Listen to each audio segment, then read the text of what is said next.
Hello and welcome to ONEplace at KPL's presentation of the Foundation Center Directory Online. In this web tutorial, we'll be discussing how you can use the Foundation Center Directory Online's web search to help you find grants and funding for your programs and organization. Let's get started. You'll first want to start at the ONEplace at KPL's website, which is located at www.kpl.gov/ONEplace. Once you're there, you'll navigate to the right side navigation and click on the Foundations and Funders link. Once you click that, you'll notice we have some tips at the top of the page to help you better communicate with foundations and funders. Please read these before you get started. Then you'll scroll down and notice the Access the Foundation Center Online Directory link. This link is only active on Kalamazoo Public Library computers. This is a free service of ONEplace at KPL, so please feel free to access this at any time on any Kalamazoo Public Library computer. Go ahead and click that link. Once you've clicked the link on the ONEplace at KPL website, you'll be brought to the Foundation Center Directory Online main page.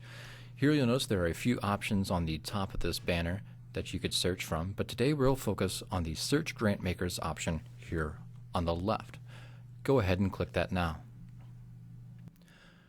You should now be on the Search Grant Makers page of the Foundation Center Directory Online.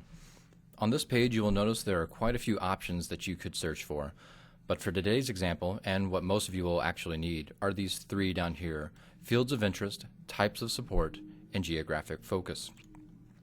First, we're going to look at fields of interest. The Foundation Center Directory Online uses very specific search terms, and because of that, we don't want to type just any old thing into this search box.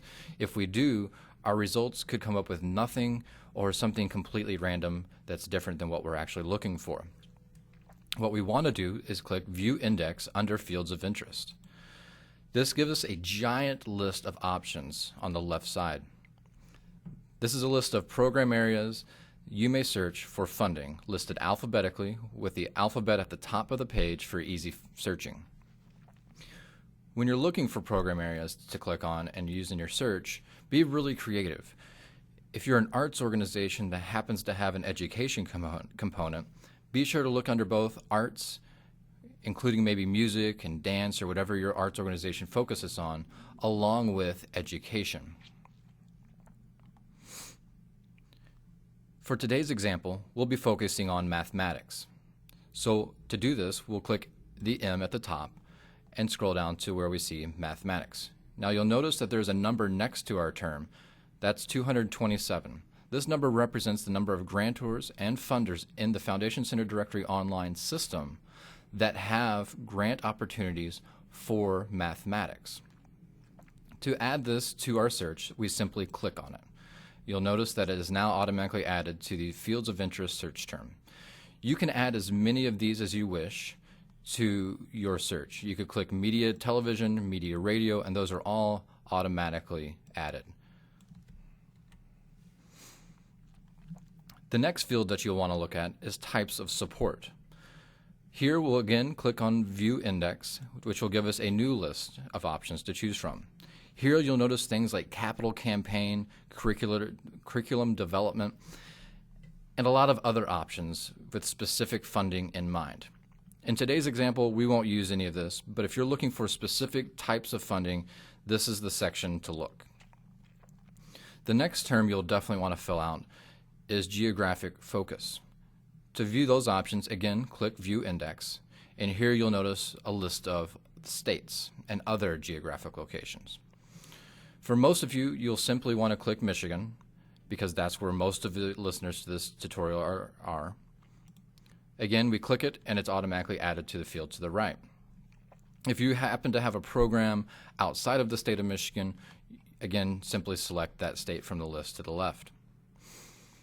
Now, before we are ready to hit the search button, we want to make sure we click this checkbox at the bottom of the page. This will exclude grant makers not accepting applications. These are organizations, grant makers, and funders that are listed in the database, but for some reason or another, they're not looking to fund anything at this time. Clicking this checkbox will save you a lot of time and hassle from looking at funders that are in the database but will not be able to fund you at this time.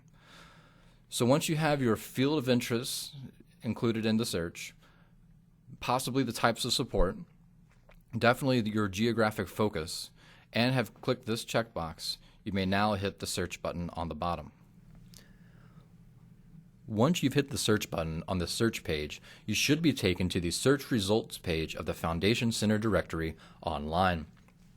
At the top of this page, you'll notice a few options for printing and saving your records, exporting to an Excel spreadsheet, and, most importantly, modifying your search. If you want to change anything about your search, maybe adding a field of interest or removing a field of interest, you want to click Modify Search and not the back button on your browser.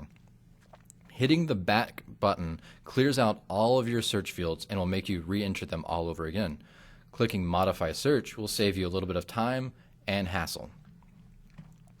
Next, you'll notice the 4 main column headings here on the page. Those are grant maker name, the city and state in which the grant maker is located, their total assets, and how much they've given in their history. A few things to watch out for on this page to help you weed out the organizations that you don't need to look at are the ones that have 0 listed as their total assets and total giving. These are organizations that have not funded anyone or anything in their history and should probably be ignored. You may also want to ignore the organizations that have given very little in their history, as they might not be a good candidate for grants. Another thing to look out for are organizations with the Community Foundation title in their name, such as the Grand Haven Area Community Foundation here. These types of organizations, much like the Kalamazoo Community Foundation, focus on their specific geographic area and probably will not fund programs or organization outside of it. Once you see an organization that you think you might want to look into more, all you simply need to do is click on their name to go to their profile page, where you can get a lot of great additional information to help you in your search. In today's example, we will focus on the General Motors Foundation. Click it now. Once you've clicked the organization's name on the search results page, a new window should pop up with the organization's profile. This page will contain a lot of different information depending on the organization you are looking at. Larger organizations tend to have a lot more information available than smaller ones. The top section contains a variety of contact information. This includes snail mail address, the person that you might need to contact along with their email address, and the organization's website for you to find out more information about their funding opportunities. Also in this section, you will see tax forms for the organization. These are the 990 PFs. Tax forms are nice to look at because they list all of the organizations the grantor has funded, along with the amounts and types of supports they received. You simply click on one of the years, a new window will open up with a PDF of the tax form for you to look at.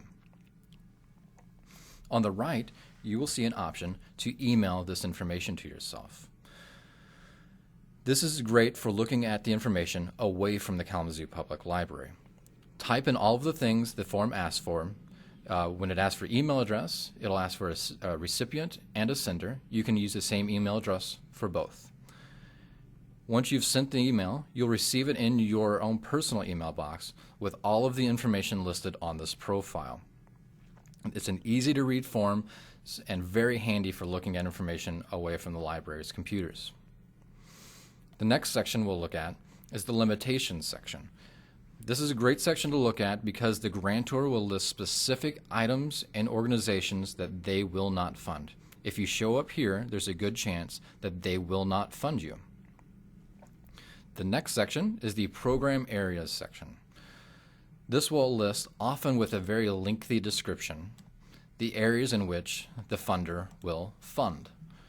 If you fall into one of these categories, there's a very good chance that you are a good fit for the organization. Some organizations will even give you the step-by-step guide you should take to apply for funding with them. Pay careful attention to these steps, as the funder will appreciate you following them very, very much. Here you'll see in the section called Application Information. If this section does not appear on the profile, You might be able to find it by visiting the organization's website listed at the top of the profile. The last section we'll take note of is the last one on the page itself. The selected grants section lists previously awarded grants with the amount, who received them, their location, and the purpose of the grant. If you see similar organizations to yours on this list, there is a very good chance the funder is a good match for you. There are a variety of other sections that we did not cover, but these are the main ones you should pay attention to before visiting the organization's website and possibly moving forward to contacting them about possible funding opportunities. And that's it for the Foundation Center Directory online tutorial. We hope that you have a basic understanding of how to use the Foundation Center Directory online so you may be able to search for funding and grants from a variety of sources. If you have any questions, please feel free to contact the ONEplace staff at oneplace@kpl.gov at any time.